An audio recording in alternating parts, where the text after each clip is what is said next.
नमस्कार। आज हम लोग बात करने जा रहे हैं कार्बोहाइड्रेट्स के बारे में। बात करेंगे कार्बोहाइड्रेट्स के बारे में। बहुत ही इंपॉर्टेंट चैप्टर है ये कार्बोहाइड्रेट्स। ये कार्बोहाइड्रेट का चैप्टर मुख्य रूप से बायोलॉजी में है, बायोकेमिस्ट्री में भी है, साथ में बायोमोलिक्यूल्स के अंतर्गत भी है। और ये कार्बोहाइड्रेट चाहे वो नीट का एग्जाम हो, IIT जे का एग्जाम हो, या नेट JRF का एग्जाम हो, या IIT JEM का एग्जाम हो, या BSc का एग्जाम हो, हर जगह ये पूछा जाता है। बहुत इंपॉर्टेंट टॉपिक है। बायोकेमिस्ट्री का पार्ट है जो केमिस्ट्री के भी सिलेबस में है और साथ में बॉटनी के भी सिलेबस में है। ऐसा चैप्टर है कार्बोहाइड्रेट्स। कार्बोहाइड्रेट्स की अगर परिभाषा डेफिनेशन की बात करें तो डेफिनेशन दो प्रकार से दी गई। एक क्लासिकल डेफिनेशन दी गई, मतलब पुरानी अवधारणा के आधार पे। इसके बारे में क्लासिकल डेफिनेशन कार्बोहाइड्रेट बताया गया कि सर कार्बोहाइड्रेट कार्बन का हाइड्रेट होता है, मतलब कार्बन के साथ वाटर एसोसिएट होता है। कार्बन के हाइड्रेट को कार्बोहाइड्रेट बोलते हैं। कार्बन मतलब कार्ब, हाइड्रेट मतलब ये, तो मिला के कार्बोहाइड्रेट बोला गया। लेकिन आगे चल के बताया गया कि सर ये परिभाषा पूर्ण रूप से लागू नहीं होती। कुछ ऐसे भी मॉलिक्यूल हैं जैसे SCHO, उसके अंतर्गत अगर बात करें तो हम लोगों ने पढ़ा है सर SCHO को हम लोग चाहें तो CH2O भी लिख सकते हैं। ये फॉर्मल्डिहाइड में आप देखें ये भी कार्बन का हाइड्रेट है। फॉर्मल्डिहाइड एक ऑर्गेनिक कंपाउंड है लेकिन वो कार्बोहाइड्रेट नहीं है। इस कारण से ये डेफिनेशन, ये थ्योरी फ्लॉप हो गई। बाद में एक नई थ्योरी आई कार्बोहाइड्रेट के बारे में बताने समझाने के लिए। मॉडर्न थ्योरी के मुताबिक बताया गया कि सर जो कार्बोहाइड्रेट होता है ये पॉलीहाइड्रोक्सी एल्डिहाइड या पॉलीहाइड्रोक्सी कीटोन होता है। तो कहने का मतलब यह है कि सर ऐसा एल्डिहाइड जिसमें OH भी होगा या ऐसा कीटोन जिसमें OH भी होगा उसको कार्बोहाइड्रेट बोलेंगे। तो कार्बोहाइड्रेट्स आर पॉलीहाइड्रोक्सी एल्डिहाइड और polyhydroxy ketone in which at least one chiral carbon is present.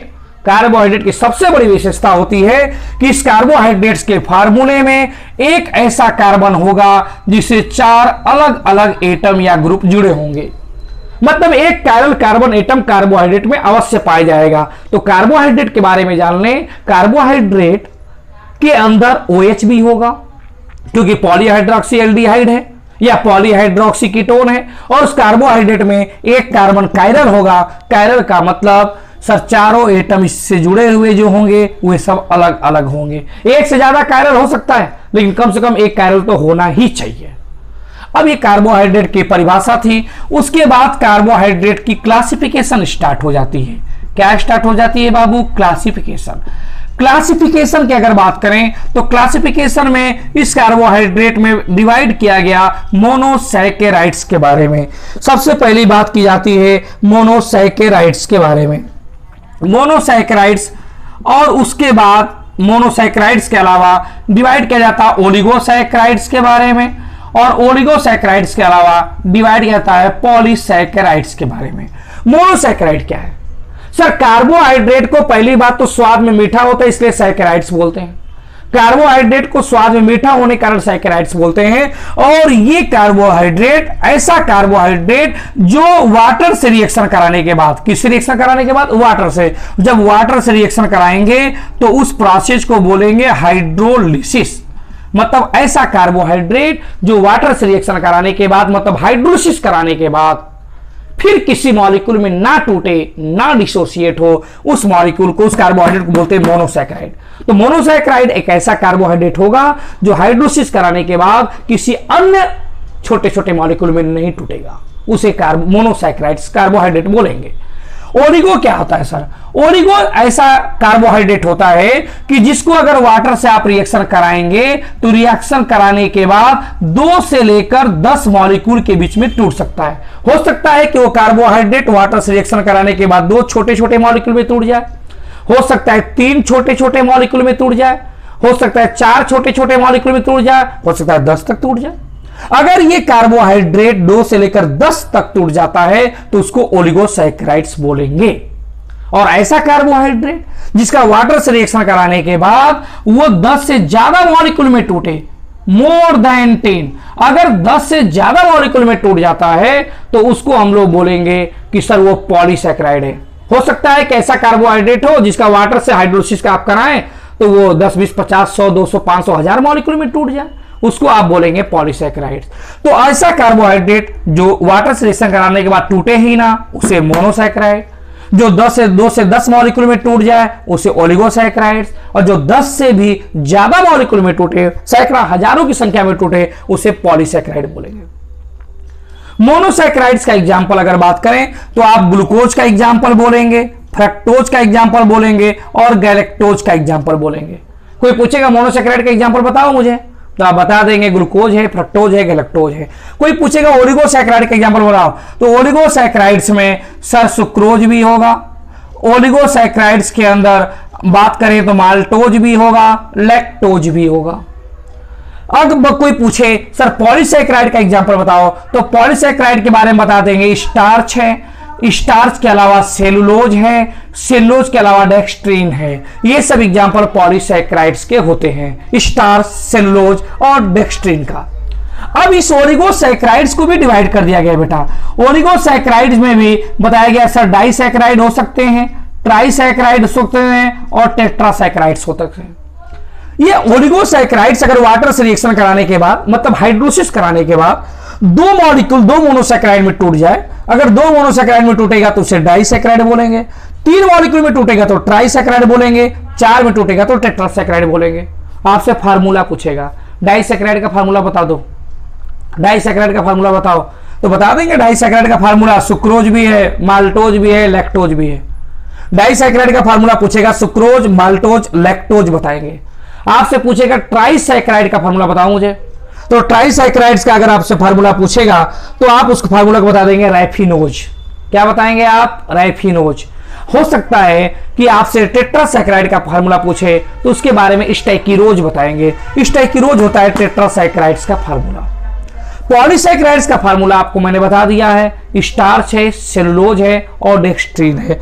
ये क्लासिफिकेशन है। फिर उसके बाद बात होती है कि सर ये क्लासिफिकेशन आप कार्बोहाइड्रेट्स की हैं, फिर अगला क्वेश्चन आता है क्लासिफिकेशन ऑफ मोनोसैकेराइड्स का। Classification of monosaccharides. अब मोनोसैकेराइड्स का क्लासिफिकेशन की बात होती है कि सर मोनोसैकेराइड्स को कैसे आप इसको विभाजित करेंगे। बेटा आपको मालूम है, मैंने आपको बताया कि मोनोसैकेराइड्स जो होते हैं वो 2 प्रकार के होते हैं, या तो वो पॉलीहाइड्रोक्सी एल्डिहाइड होंगे या तो पॉलीहाइड्रोक्सी कीटोन होंगे। अगर पॉलीहाइड्रोक्सी एल्डिहाइड होंगे तो उसको आप एल्डोज बोलेंगे, अगर पॉलीहाइड्रोक्सी कीटोन होंगे तो उसको आप कीटोज बोलेंगे। इसका मतलब सर एल्डोज के अंदर CHO ग्रुप होगा और कीटोन के अंदर कार्बोनिल मतलब कीटोन ग्रुप होगा, कीटो ग्रुप होगा। तो याद रखिएगा मोनोसैकेराइड भी 2 प्रकार के होते हैं, एक एल्डोज दूसरा कीटोज। एल्डोज में कौन सा फंक्शनल ग्रुप होगा बताइए? CHO। कीटोज में कौन सा फंक्शनल ग्रुप होगा बोलिए? कीटोन। आपको तो इतना मालूम है ना कि जो एल्डिहाइड होता है ये मोनोवैलेंट होता है। सर मोनोवैलेंट का क्या मतलब है? एक तरफ से बॉन्ड बनाएगा। और कीटोज में फंक्शनल ग्रुप क्या होगा? Keto group. ये बाईवैलेंट होता है। सर बाईवैलेंट का मतलब 2 तरफ से बॉन्ड बनाएगा। यही कारण है कि जब एल्डोज का फार्मूला लिखते हैं, जैसे मान लो ग्लूकोज में लिख रहा हूं, तो ग्लूकोज का स्ट्रक्चर आपको मालूम है ना, CHO और ये CH2OH, और यहां पे आपको मालूम है कि सर यहाँ पे ये C होगा, C के साथ यहाँ पे H होगा, OH होगा और इनकी संख्या 4 होगी। ये ग्लूकोज का फार्मूला है। नंबरिंग हमेशा CHO से स्टार्ट करेंगे, तो याद रखना एल्डोज में एल्डिहाइड जो होगा CHO ग्रुप फंक्शनल ग्रुप होगा, नंबरिंग वहीं से स्टार्ट करेंगे, मतलब वो CHO हमेशा किनारे होगा, इंड पे होगा। लेकिन फ्रक्टोज वाले स्ट्रक्चर में क्या होता है? सब फ्रक्टोज में चूंकि कार्बोनिल बाईवैलेंट है तो वो किनारे नहीं हो सकता, वो बीच में होगा। अब जैसे ये CH2OH ले लिया, C डबल बॉन्ड O ले लिया और ये CHOH का होल थ्राइस लिया, साथ में नीचे CH2OH ले लिया। आप नंबरिंग करेंगे तो 1 2 यहाँ पे 3 4 5 और ये 6, मतलब ये कीटो ग्रुप जो आएगा, फंक्शनल ग्रुप जो आएगा वो सेकेंड कार्बन पे आएगा, 1 पे नहीं होगा। एल्डोज में क्या था? 1 पे, क्योंकि उसको किनारे लिखना मजबूरी है क्योंकि वो मोनोवैलेंट है। लेकिन कीटोज में कीटो ग्रुप बाईवैलेंट होता है तो 2 तरफ से बॉन्ड बनाएगा, इसलिए इसको बीच में लिखा है, इसलिए उसकी पोजीशन क्या होगी बेटा? सेकंड होगी। अब एल्डोज में तमाम एग्जांपल आपके हैं, जैसे ग्लिसरल्डिहाइड, जैसे ग्लूकोज, ग्लिसरल्डिहाइड हो गया, ग्लूकोज हो गया, ये सब किसके एग्जांपल है? राइबोज, ये सब किसके एग्जांपल हैं? एल्डोज के। कीटोज के अगर एग्जांपल की बात करें तो आप जानते हैं फ्रक्टोज है, सबसे फेमस एग्जांपल है, साथ में राइबोलोज है, राइबोलोज भी इसके एग्जांपल्स के अंतर्गत आता है। अब इसके बाद एल्डोज और कीटोज के बाद आता है हम लोगों के अंदर स्ट्रक्चर ऑफ मोनोसैकेराइड्स। बहुत इंपॉर्टेंट हेडिंग है स्ट्रक्चर ऑफ मोनोसैकेराइड्स के बारे में। स्ट्रक्चर ऑफ मोनोसैकेराइड्स, उसके बारे में क्या पढ़ना होता है आपको मालूम होना चाहिए। 1883 ईस्वी की बात है, मोनोसैकेराइड्स की बात कर रहे हैं हम लोग। स्ट्रक्चर ऑफ मोनोसैकेराइड्स, मोनोसैकेराइड्स ये स्ट्रक्चर की अगर बात करें तो मोनोसैकेराइड के स्ट्रक्चर हमको मालूम है सर। क्या मालूम है आपको कि 1883 ईस्वी की बात थी। एक साइंटिस्ट थे टॉलेन साहब। टॉलेन साहब ने कहा सर जो ग्लूकोज का स्ट्रक्चर है, जैसे ये CHO, ये CHOH, ध्यान से स्ट्रक्चर देखना, COH, OHH, CHOH और ये CHOH और साथ में ये CH2OH। टॉलेन साहब ने कहा सर CHO फंक्शनल ग्रुप है तो इसके बगल वाला कार्बन अल्फा होगा, उसके बगल वाला बीटा, उसके बगल वाला गामा। अगर नंबरिंग करें तो ये 1, ये 2, ये 3, ये 4, ये 5 और ये 6। सर जो चौथा कार्बन है, यही चौथा कार्बन इस CHO फंक्शनल ग्रुप के साथ एक साइक्लिक रिंग बना देता है, और ये साइक्लिक रिंग जब बनाता है तो उसको हेमी एसिटल स्ट्रक्चर बोलते हैं। उसको बोलते हैं साइक्लिक हेमी एसिटल स्ट्रक्चर। उस साइक्लिक हेमी एसिटल के बारे में पहला कॉन्सेप्ट जो दिया था 1883 में टॉलेन साहब ने दिया था। और बाद में जब इस साइक्लिक स्ट्रक्चर बनाया तो उस साइक्लिक स्ट्रक्चर को फ्यूरेनोज फॉर्म के नाम से जाना गया। कौन से नाम से जाना गया? फ्यूरेनोज फॉर्म के नाम से। क्योंकि वो जो गामा के साथ बनाया इसमें 5 मेंबर दिखे, और फ्यूरान कंपाउंड हेटेरोसाइक्लिक में आपने पढ़ा है उसमें भी 5 मेंबर होते हैं, तो उनके साथ ये सिमिलरिटी रखती थी, इस तरह से इसको फ्यूरेनोज फॉर्म बोला गया। लेकिन ये उतना मान्य नहीं है। बाद में 1883 के बाद 1926 का साल आया और 1926 में एक साइंटिस्ट आए जिनका नाम आपको मालूम है हावर्थ। ये आपको मालूम है हावर्थ साहब के बारे में। हावर्थ साहब जब आए तो इन्होंने 1926 में कहा सर जो टॉलेन ने कहा है कि चौथा कार्बन साइक्लिक बनाता है, ऐसी बात नहीं है। OH बनाता है साइक्लिक CHO के साथ, लेकिन चौथा नहीं बल्कि कौन सा कार्बन? 5वां कार्बन बनाता है। और इनका स्ट्रक्चर पाइरॉन के सिमिलर था, तो इस स्ट्रक्चर को बोला गया पाइरेनोज फॉर्म ऑफ ग्लूकोज। तो आप याद रखिएगा, फ्यूरेनोज फॉर्म अलग है जिसमें चौथे कार्बन साइक्लिक रिंग बनेगी, और पाइरेनोज फॉर्म अलग है जिसमें 5वें कार्बन से साइक्लिक रिंग बनेगी। जब ये 5वां कार्बन साइक्लिक रिंग बनाएगा तो इसमें 6 मेंबर मिलेंगे, 6 मेंबर की रिंग होगी ये। अब मैं आपको स्ट्रक्चर बना के थोड़ा समझा देता हूं कैसे स्ट्रक्चर बनता है। जरा देखिएगा, ये ध्यान से देखना तब समझ में आएगा। ये CHO को क्या मैं CH डबल बॉन्ड O नहीं लिख सकता? जब CH डबल बॉन्ड O लिख सकता हूं तो हावर्थ साहब के अनुसार मुझे बताइएगा, आपको मालूम है डबल बॉन्ड में एक सिग्मा दूसरा पाई होता है, और यह भी मालूम है कि पाई बॉन्ड वीक होता है, और यह भी मालूम है कि ऑक्सीजन की इलेक्ट्रोनेगेटिविटी ज्यादा होती है। तो पाई बॉन्ड की ब्रेकिंग किधर कराएंगे आप? ऑक्सीजन की तरफ। क्यों कराएंगे? क्योंकि ऑक्सीजन की इलेक्ट्रोनेगेटिविटी ज्यादा होती है। तो इधर सर माइनस आएगा और इधर क्या आ जाएगा? प्लस। जब ये सर पाई बॉन्ड टूटेगा तो ये माइनस आएगा, इधर प्लस आएगा, तो डबल बॉन्ड में एक बॉन्ड टूट जाएगा तो एक ही तो बॉन्ड बचेगा। और 1926 में जो हावर्थ साहब ने कहा कि सर चौथे कार्बन के OH से साइक्लिक रिंग मत बनाइएगा, 5वें से बनाइएगा। अब 5वें से बनाऊंगा तो बताना क्या 5वें का जो OH लिखा है आपने, क्या इस OH को मैं O बॉन्ड H नहीं लिख सकता? आप कहेंगे सर लिख सकते हैं। मैं पूछूंगा OH में किसकी इलेक्ट्रोनेगेटिविटी ज्यादा? आप बोलेंगे ऑक्सीजन की। मैं कहूंगा किसकी तरफ बॉन्ड टूटेगा? आप कहेंगे ऑक्सीजन की तरफ। तो इधर माइनस क्या इधर प्लस नहीं ला सकता हूं? ये बॉन्ड टूटने के बाद जरा सोचना, ये बॉन्ड भी टूट गया है, और ये बॉन्ड टूट गया तो क्या यहां से H प्लस सर इस O के पास नहीं चला जाएगा? कहा बिल्कुल चला जाएगा। सर ये बॉन्ड टूट दीजिए, आप टूट चुका है, और O के माइनस के साथ इस H प्लस को लेके जाइएगा तो ये बन जाएगा OH। सर ये जब ये OH बन गया तो O क्या माइनस क्या करेंगे आप? कहां ले जाएंगे इस O के माइनस को? कहा बेटा O का माइनस इधर है तो इधर कार्बन का प्लस है, ये O की माइनस का इंतजार कर रहा है। कौन? Carbon plus. कह रहा आओ मुझसे बॉन्ड बना लो। ये ऑक्सीजन जाती है और जाके इस कार्बन के साथ बॉन्ड बनाती है, तो इसका माइनस इसका प्लस बॉन्ड बनाएगा। तो बॉन्ड थोड़ा दूर बन रहा है यहां से यहां तक, तो मैं इस बॉन्ड को थोड़ा बड़ा दिखा देता हूं। ये आप समझिएगा, ये ऑक्सीजन है जो कार्बन से कनेक्ट है, और इस ऑक्सीजन का माइनस इस कार्बन के प्लस से ये लंबा बॉन्ड बनाया है। ये बॉन्ड इसलिए दिखा रहा हूं क्योंकि थोड़ा दूरी है, इसलिए थोड़ा सा बड़ा दिखाया। अब सर यहां पे देखें, ये साइक्लिक रिंग बन गया, इसको हेमी एसिटल बोलेंगे क्योंकि CHO ग्रुप था। अब हेमी एस्टर साइक्लिक रिंग की अगर बात करें तो 1 2 3 4 5 तो कार्बन ही है और एक ऑक्सीजन है, इसको मिला के 6 मेंबर्ड साइक्लिक रिंग बोलेंगे। क्या बोलेंगे बेटा? 6 मेंबर्ड साइक्लिक रिंग। अब इस 6 मेंबर साइक्लिक रिंग में आप ध्यान से देखें तो इधर H है, इधर OH है। अब 6 मेंबर साइक्लिक रिंग में अगर ये OH सर इधर हमारा राइट साइड में होगा तो इसको हम लोग बोलेंगे अल्फा ग्लूकोज। अगर ये OH राइट साइड में है, दाहिनी तरफ है, तो इसको बोलेंगे आप अल्फा ग्लूकोज। लेकिन यही OH बेटा अगर यहां से उठ के ये मैं इसको लेफ्ट साइड में लिख दूंगा तो इसी को आप बोलेंगे बीटा ग्लूकोज। तो इसको अल्फा ग्लूकोज ना बोल के क्या बोलेंगे आप? बीटा। कब अल्फा बोलोगे? जब ये पहले कार्बन का OH किधर होगा? राइट साइड में। कब बीटा बोलोगे? जब ये OH किधर होगा? लेफ्ट साइड में। इसका मतलब OH लेफ्ट से राइट जाएगा, राइट से लेफ्ट जाएगा तो कॉन्फ़िगरेशन बदल जाएगी। अगर लेफ्ट साइड में होगा तो बीटा बोलेंगे और राइट साइड में होगा तो क्या बोलेंगे? अल्फा बोलेंगे। अब इधर अल्फा था, इधर बीटा था। सर आप ये कहिए ना साफ साफ कि जो फर्स्ट कार्बन है, पहला जो कार्बन है,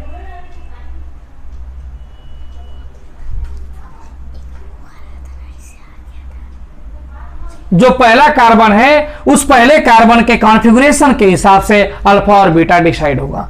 सर यहां पे जो कार्बन के द्वारा अल्फा और बीटा डिसाइड हो रहा है उस कार्बन को बोलेंगे एनोमेरिक कार्बन या ग्लाइकोसाइडिक कार्बन। क्या बोलेंगे उसको? एनोमेरिक कार्बन या ग्लाइकोसाइडिक कार्बन। अगर ये OH मैंने बताया ये राइट साइड में होगा तो आप इसको अल्फा बोलेंगे। अगर ये OH लेफ्ट साइड में होगा तो इसको आप बीटा बोलेंगे। अल्फा और बीटा दोनों एक दूसरे के मिरर इमेज नहीं होते। एक तरह से ये दोनों डायस्टेरियोमर फॉर्म है। डायस्टेरियोमर का मतलब जो एक दूसरे के मिरर इमेज ना हो। तो अल्फा और बीटा मिरर इमेज नहीं होते तो डायस्टेरियोमर है और इस डायस्टेरियोमर पेयर को, अल्फा और बीटा के पेयर को एनोमर बोलते हैं। क्या बोलते हैं बेटा? एनोमर। और इस कार्बन को क्या बोलते हैं? एनोमेरिक कार्बन या ग्लाइकोसाइडिक कार्बन। तो याद रखिएगा ये अल्फा डी ग्लूकोज या बीटा डी ग्लूकोज हो सकता है। मतलब डी ग्लूकोज को 2 पार्ट में डिवाइड करेंगे, या तो अल्फा या तो बीटा। ये स्ट्रक्चर की बात किया था। अच्छा, इस स्ट्रक्चर को लोग कहते हैं कि सर इस स्ट्रक्चर को कैसे और चेंज कर सकते हैं? तो आपको मालूम है इसको मैं चाहूं तो स्ट्रक्चर को कैसे बना सकता था? थोड़ा हल्का से देखिएगा। मैं चाहूं तो इसको कैसे बना सकता था? सर ये 6 मेंबर रिंग है तो आप 6 मेंबर ऐसे रिंग बना दीजिएगा और 6 मेंबर रिंग बनाने के बाद आप ध्यान से देखिए। सर ये ऑक्सीजन कनेक्ट है तो यहाँ ऑक्सीजन दिखा दीजिए। सर ये जो ऑक्सीजन है ना, इधर देखिए आप ध्यान से फर्स्ट कार्बन से अटैच है और ये ऑक्सीजन इधर 5th कार्बन से अटैच है। तो ठीक है भाई, ये ऑक्सीजन है तो यहाँ पे ये कार्बन 5th मान लें, यहाँ पे फर्स्ट मान लें। सर जो पहला कार्बन है उसका OH होगा, उसका H होगा, दिखा देते हैं। ये पहला कार्बन है, फर्स्ट कार्बन है, इसका OH हमने दिखा दिया और इसका हमने H दिखा दिया। अगर ये OH नीचे दिखाएंगे तो अल्फा बोलेंगे। सर दूसरा कार्बन का OH कहाँ होगा? ये होगा, ये H है, ये OH है। तीसरा कार्बन का सर ये OH है, ये H है। चौथा कार्बन का ये OH है, ये H है।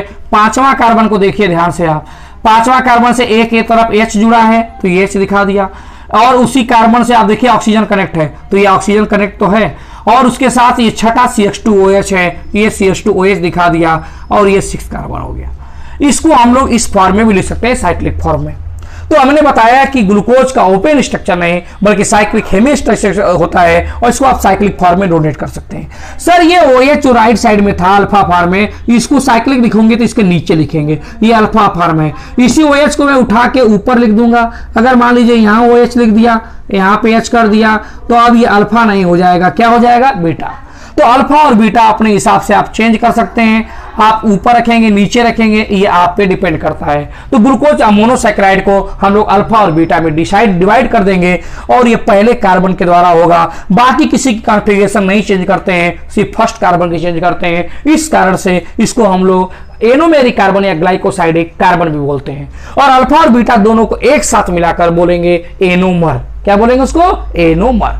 तो याद रखिएगा, ये आपको मोनोसैकेराइड्स के बारे में मैंने बताया है। मोनोसैकेराइड्स में कुछ लोग कंफ्यूज होते हैं केवल 5वें से, चौथे से भी हो सकता है, लेकिन उसको फ्यूरेनोज फॉर्म बोलेंगे और 5वें से जब होगा तो उसको पाइरेनोज फॉर्म बोलेंगे। इसके आगे नेक्स्ट वीडियो में बात करेंगे। धन्यवाद।